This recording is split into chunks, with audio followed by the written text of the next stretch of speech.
تیره اونۍ د پاکستاني طالبانو جګپوړی قومندان مولوي فقیر محمد د خپلو څلورو نورو ملګرو سره په ننګرهار کې د افغان امنیتي ځواکونو لخوا ونیول شو. په فقیر محمد دا تور دی چې په باجوړ او نورو قبایلي سیمو کې پر ګڼ شمېر پاکستاني ځواکونو خونړي بریدونه کړي دي. د پاکستان دولت رسمي غوښتنه کړې ده چې افغان دولت د دا نیول شوی مشکوک وسلوال مخالف ور وسپاري. د بندیانو تبادله د دواړو هیوادونو ترمنځ یوه اوږده حقوقي موضوع ده او نن به مشخص د همدې وروستي نیول شوي فقیر محمد د سپارلو په هکله په کابل کې د حقوق پوهانو د شبکې له مشر عبدالستار سادات صاحب سره څو پوښتنې شریکې کړو. سادات صاحب تاسو ته ستړي مه شوی یم، یوه پوښتنه ورسره اول کومه چې د دا ډول مشکوکو وسلوالو چې د حکومت خلاف جنګیږي، البته دواړو غاړو کې د تبادلې قانوني څه ډول لایحه اصلا تر اوسه پورې موجوده ده او بین المللي قوانین څه وایي په دې اړه باندې؟ ښه اشرف صاحب، زه تاسو ته او ټولو هغو کسانو ته چې دا شیبه زموږ خبرې اوري موږ ویني سلام کوم. موږ دلته درې حالته لرو، درې وضعیت. اول حالت دا دی چې معمولا د کوم هیوادونو کې چې جرایم ترسره کیږي او مجرمین تختی یا مظنون یا تورن بل هیواد ته ځي، د انټرپول د پولیسو دنده ده چې هغوی باید تر تعقیب لاندې ونیسي وینیسي. دا مسله پیښه شوې ده دلته ته په افغانستان کې. موږ مثالونه لرو. ما خپله د داسې کسانو وکالت کړی چې افغانستان کې مرتکب د جرم شوي بیا ایران ته تللي نیول شوي دي. خو دلته د وسلوالو مسله یو څه متفاوته ده. له بده مرغه د هیوادونو ترمنځ دغه همغږي نشته او د که څه په داخلي حقوقو له مخې دا مثلا افغانستان کې د کورنۍ او بهرني امنیت ضد جرایم او قانون دا په یو جنایي مسله ګڼي او دا د انټرپول پولیسو دنده ده چې پاکستان کې هغه کسان چې مرتکب د جرایمو دلته کیږي تعقیب کړي، یا پاکستان کې چې څوک مرتکب د جرم کیږي افغانستان ته راځي باید تعقیب شي. خو په همغه ډول باندې چې د افغانستان په هکله دا برخورد نه کیږي، په پاکستان کې په افغانستان کې هم دا کړنه د دوی په اړه نه کیږي. بله مسله د بندیانو تبادله او هوکړلیک ده چې د محاکمې نه وروسته د هغه بیا یو جلا بحث دی چې هغه د تړونونو په اساس کیږي. او درېیمه مسله تروریزم سره د مبارزې مسله ده چې لږې وقف ډېر وبخئ چون وخت ډېر کم دی.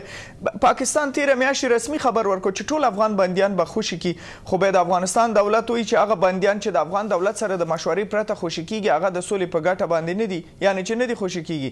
آیا د بندیانو په دې تبادلې کې نړیوال سازمانونه مداخله نشي کولی، یا که هر څوک چې بندي کیږي او خوشي کیږي دا د دولتونو خپله خوښه ده؟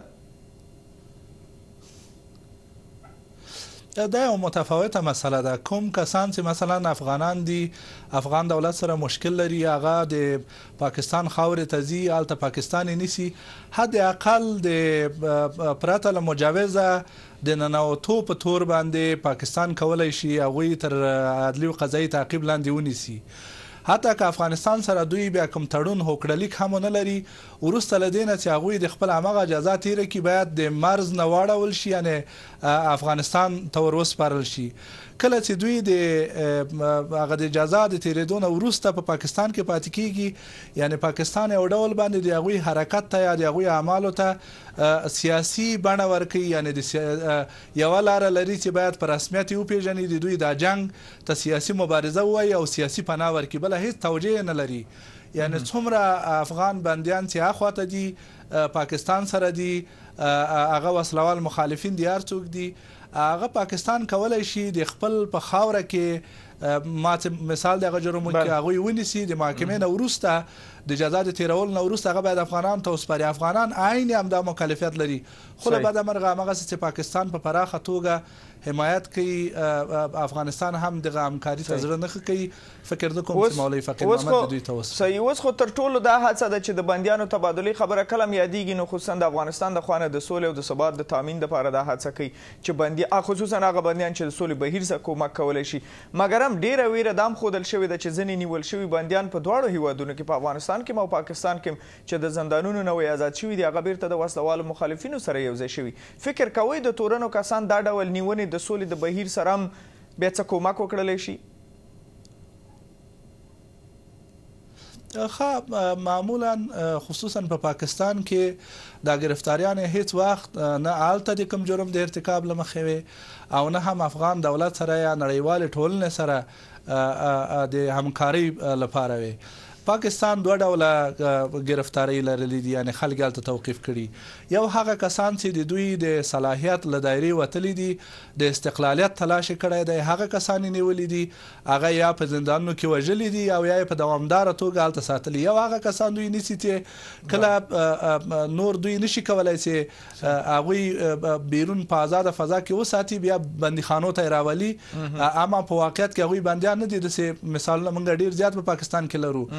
دغه همکاري روحیه نشته. یعنې مهمه دا ده چې پاکستان دغه مسئلې ته متعهد نه دی چې همکاري وکړي.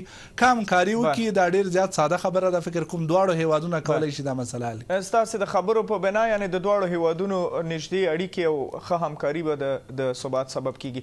کور رمضان، مننه صدات صاحب.